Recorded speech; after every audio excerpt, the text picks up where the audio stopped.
Genesis 19. Sodom and Gomorrah destroyed. That evening the two angels came to the entrance of the city of Sodom. Lot was sitting there, and when he saw them, he stood up to meet them. Then he welcomed them and bowed with his face to the ground. "My lords," he said, "come to my home to wash your feet and be my guests for the night. You may then get up early in the morning and be on your way again." "Oh no," they replied. "We'll just spend the night out here in the city square." But Lot insisted, so at last they went home with him.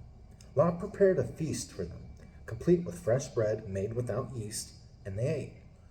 But before they retired for the night, all the men of Sodom, young and old, came from all over the city and surrounded the house. They shouted to Lot, "Where are the men who came to spend the night with you? Bring them out to us so we can have sex with them." So Lot stepped outside to talk to them, shutting the door behind him. "Please, my brothers," he begged, "don't do such a wicked thing. Look, I have 2 virgin daughters. Let me bring them out to you, and you can do with them as you wish. But please, leave these men alone, for they are my guests and are under my protection." "Stand back," they shouted. "This fellow came to town as an outsider, and now he's acting like our judge. We'll treat you far worse than those other men." And they lunged toward Lot to break down the door. But the 2 angels reached out, pulled Lot into the house, and bolted the door. Then they blinded all the men, young and old, who were at the door of the house, so they gave up trying to get inside. Meanwhile, the angels questioned Lot. "Do you have any other relatives here in the city?" they asked. "Get them out of this place. Your sons-in-law, sons, daughters, or anyone else, for we are about to destroy this city completely. The outcry against this place is so great it has reached the Lord, and he has sent us to destroy it." So Lot rushed out to tell his daughters, fiancés, "Quick, get out of the city. The Lord is about to destroy it." But the young men thought he was only joking. At dawn the next morning, the angels became insistent. "Hurry," they said to Lot. "Take your wife and your 2 daughters who are here. Get out right now, or you will be swept away in the destruction of the city." When Lot still hesitated, the angel seized his hand and the hands of his wife and 2 daughters and rushed them to safety outside the city, for the Lord was merciful. When they were safely out of the city, one of the angels ordered, "Run for your lives, and don't look back or stop anywhere in the valley. Escape to the mountains, or you will be swept away." "Oh no, my lord," Lot begged. "You have been so gracious to me and saved my life, and you have shown such great kindness. But I cannot go to the mountains.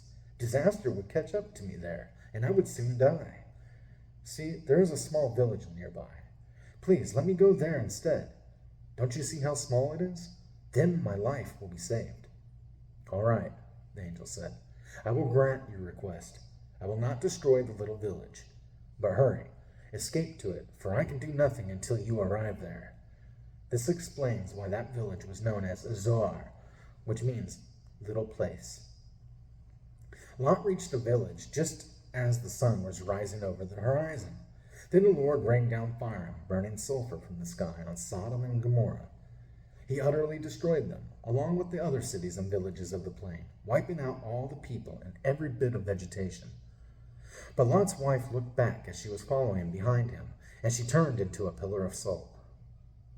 Abraham got up early that morning and hurried out to the place where he had stood in the Lord's presence.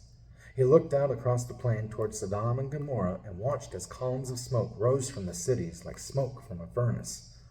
But God had listened to Abraham's request and kept Lot safe, removing him from the disaster that engulfed the cities on the plain. Lot and his daughters. Afterward, Lot left Zoar because he was afraid of the people there, and he went to live in a cave in the mountains with his 2 daughters.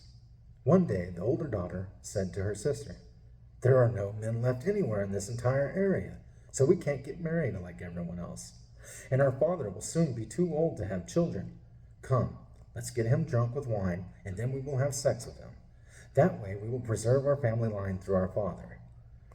So that night they got him drunk with wine, and the older daughter went in and had intercourse with her father. He was unaware of her lying down or getting up again. The next morning, the older daughter said to her younger sister, I had sex with our father last night. Let's get him drunk with wine again tonight, and you go in and have sex with him. That way we will preserve our family line through our father. So that night they got him drunk with wine again, and the younger daughter went in and had intercourse with him. As before, he was unaware of her lying down or getting up again.